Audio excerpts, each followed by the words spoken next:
বলবেন, হে আল্লাহ, আমাকে স্বল্প একটু সময় দিন, আমাকে স্বল্প একটু সময় দিন, আমি ফিরে যাই এবং কিছু নেক আমল করে আসি। কাল্লা ইন্নাহা কালিমাতুন হুয়া কাইলুহা। তখন মহান আল্লাহ তাআলা বলবেন, কোনো সুযোগ নেই, এটা তো সাধক তার মুখের কথা মাত্র, সে ফিরে গেলে আবারও আমল করবে না, সে ফিরে গেলে আবারও আমল করবে না। সম্মানিত ভাইরা, সেই দিন আসার পূর্বে প্রস্তুতি গ্রহণ করুন, সেই দিন আসার পূর্বে প্রস্তুতি গ্রহণ করুন।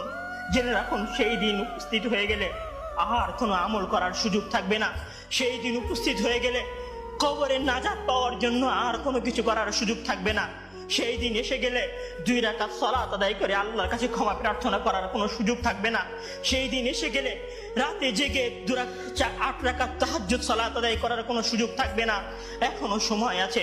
মহান আল্লাহ তাআলার দরবারে নিজেকে সঁপে দিয়ে তার কাছে ক্ষমা প্রার্থনা করুন।